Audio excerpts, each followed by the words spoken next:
Louise, bonsoir. Bonsoir Guillaume et bonsoir à tous. Bienvenue autour de cette table, puisqu'il est 18h17 et aux alentours de 18h15 le jeudi. Louise vient nous rendre visite pour nous faire un petit compilé des sorties du week-end et nous commençons cette semaine en musique. Avec les A-Musique sur le thème du banjo. C'est un rendez-vous musical d'1 heure pour les 8-10 ans et sera animé par le musicien Pierre-Claude Artus le samedi 13 juin prochain.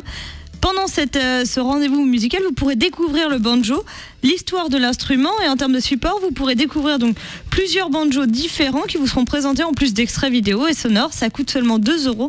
C'est sur inscription par contre parce que le nombre de places est limité. Et à l'occasion également de la fête de la musique, le 20 juin à 15h, il y aura Banza Banjo, un concert pour enfants à partir de 5 ans, qui est un spectacle-concert également autour du banjo. Et ces deux événements se passent à la médiathèque Jacques Demy. On va maintenant parler de rencontres qui visent à rendre le monde plus beau, à commencer par une ville et même un quartier.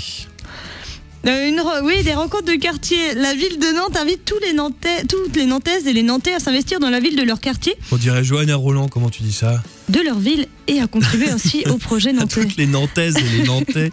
Cette nouvelle offre de participation citoyenne vise 5 grands objectifs et repose sur 14 règles du jeu. Parmi ces objectifs, on retrouve fabriquer des politiques publiques plus justes, plus adaptées, plus efficaces, mieux comprises et plus innovantes au bénéfice de tous, et partager une vision commune et favoriser le débat entre citoyens et élus. Dans le cadre de la mise en place du projet Nantes Éco, Jouons collectif, aura lieu 11 rencontres de quartier organisées par la ville de Nantes depuis le 21 mai et jusqu'au 27 juin 2015. Ce soir aura lieu du coup de 19h à 22h à la salle festive Nanterre une rencontre de quartier en présence de vos élus. Donc à 19h, vous apprendrez comment participer au projet de votre quartier. À 20h, dans quel quartier vivez-vous, pour lequel vous exprimerez donc comment vous voyez votre quartier, quelles sont pour vous les priorités, est-ce que vous avez des idées pour le changer. Ces rencontres de quartier visent à créer le débat entre les habitants et à lancer des initiatives citoyennes. L'entrée et les idées sont libres. La prochaine aura lieu le 15 juin à la Maison des syndicats et du quartier de l'île de Nantes. Testez vos nouvelles envies de rencontres dans le quartier Joffre et Saint-Clément à l'occasion du vide-grenier rue Joffre et quartier Saint-Clément. Ça coule de source. Cette rue est déjà très vivante. Ce 14 juin prochain, de 8h à 18h, elle prendra des allures festives, mêlant chineurs et curieux en tout genre. C'est organisé par l'association des commerçants Louis XVI Saint-Clément que vous allez pouvoir découvrir des objets incongrus, parfois introuvables, ou certains qui vous rendront peut-être nostalgiques. Et entre tout ça, il y aura aussi Vite Cocagne, une association créée en 2003 qui profitera de l'événement pour vous proposer ses défraîchis.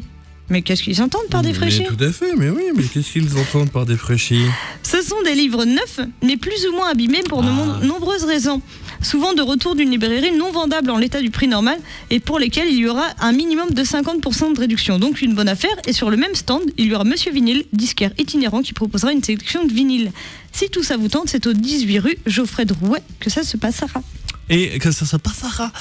Et on finit avec la naissance d'un nouveau-né, mais vert. Juste à côté du quai vert, un incroyable jardin a pris place cet hiver. Ouvert à tous, sans clôture ni barrière, c'est librement que vous allez pouvoir vous laisser aller à semer, planter, arroser et même récolter à votre guise lors des rendez-vous collectifs ou au cours d'une balade au bord du canal de la Martinière.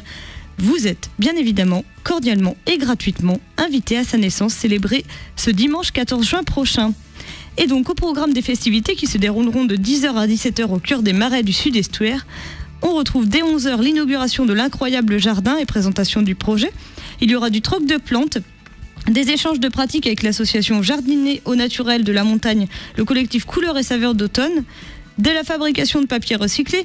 Pour les plus littéraires, un coin jeux et lecture en accès libre en partenariat avec le Jardin du Livre et la Bibliothèque de Frosset. 11h30, une cueillette et préparation de plantes sauvages comestibles avec Christelle. La réservation est obligatoire car le nombre de places est limité. 12h30, le ventre commence à gargouiller, récolte au jardin et pique-nique partagé. Chacun apporte un mets sucré ou salé à partager avec ses couverts pour profiter du grand buffet collectif barbecue à disposition. Rien de mieux pour digérer qu'un concert gratuit, celui d'Angry Birds. Qu'on avait reçu d'ailleurs. Et oui. En Seul Musique Addict. À 15h, il aura lieu au jardin, sauf en cas de mauvaise condition météo. Dans ce cas, il s'opérera un repli à l'abri. Dans le même temps, l'exposition Jardin naturel sera visible au quai vert et en accès libre de 10h à 18h. Et vous pourrez également profiter des locations nautiques ouvertes normalement de 10h à 18h encore une fois. C'est un événement donc gratuit créé par le Quai Vert en concertation avec les habitants qui ont joué un grand rôle dans cette belle histoire. Elle en a fini ? Alors on a fini. Eh bien c'est parfait, on va se dire rendez-vous à la semaine prochaine. Eh bien oui, je serai là. Puisque la Rendez-vous. semaine prochaine, nous serons la semaine prochaine. Alors à la semaine prochaine. Exactement.